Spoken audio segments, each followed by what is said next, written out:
For the Buildings Have Feelings 2 review, I live stream the game. For more live stream games and reviews, check out Rogue Media Gaming or Rocket V03 on Twitch.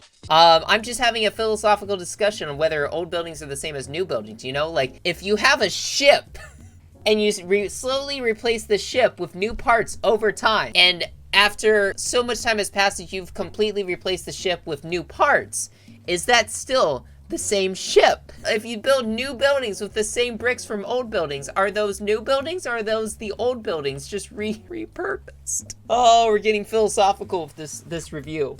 In Buildings Have Feelings 2, you are a lone building with a few extra bricks, so why not spruce up the town and leave it a better place than when you found it? Buildings Have Feelings 2 is a puzzle/city management game that has you focusing on the organization of your city in order to build and upgrade buildings to maximize your district's favorability. It has a distinct design that really makes the building's feelings come to life. Now, let's get into what's good in Buildings Have Feelings 2.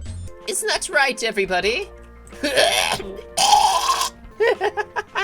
The design is really on point. The setting is in the 1900s England, and you can practically breathe the fish oils as you redistrict the old port. Buildings Have Feelings 2 is delightfully written, with accents varying across different landscapes, and satirical commentary as you slowly push orphans out of your brimming new high-end district. So I've given it some thought, and if we are to invest in a district, I must first invest in myself. These orphans are very good with money after all. Oh my god. The puzzles are interesting once you get going, and unfortunately, that's all I have to say on the good of Buildings Have Feelings 2. So let's move on to what needs to improve. It's really cute, and that's the only thing it has going for it. The puzzles are interesting for sure, but the tutorial doesn't tell you enough of how the game works at the beginning, and then tells you information you need too late. Early on, Buildings Have Feelings 2 instructs you on how to get detailed information on the upgrade needs of each of your buildings. This can mean that, in order to upgrade, certain buildings need to be built nearby, or you'll have to upgrade certain buildings to provide a resource. However, what Buildings Have Feelings 2 doesn't tell you is that if your buildings drop below a certain threshold on their heart requirements, then they'll be destroyed.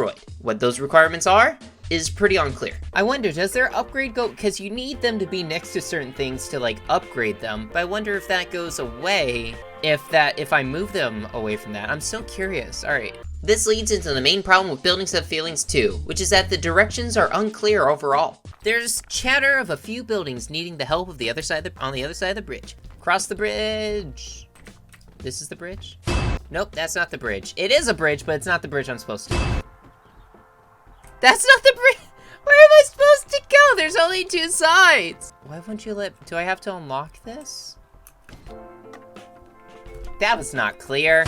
Buildings Have Feelings 2 is a puzzle game through and through. And if puzzle games are still hiding their core mechanics 3 hours into a playthrough, then that's gonna frustrate most players. In order for puzzle games to work, players should have a clear understanding of the mechanics and what type of game they are getting into. This is quite tragic because Buildings Have Feelings 2 is wonderfully designed and well written. It's made for players who enjoy figuring out puzzle games with colorful art. However, Buildings Have Feelings 2 does not clearly lay out how the mechanics work in tandem with the game as a whole, so it requires more patience along with trial and error compared to most other games. You know, fine, I'll say it. This is the Dark Souls of puzzle games. Have fun playing the Dark Souls of puzzle games. For the lack of clear explanation throughout, this puzzle game will most likely be reserved for niche audiences. And because of that, I'm giving Buildings Have Feelings 2 a 7 out of 10.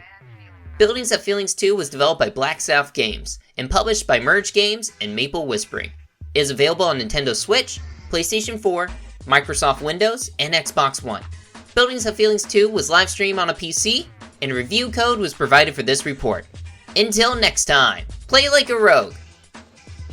Oh fishmonger, come quell your daughter's hunger. To pull on my horn as it rises in the morn, for 'tis not bad luck to fuck with a puck, lest your grandkid be born a hairy young fawn. I can sing great. Bleeding and braying all day, hey ho.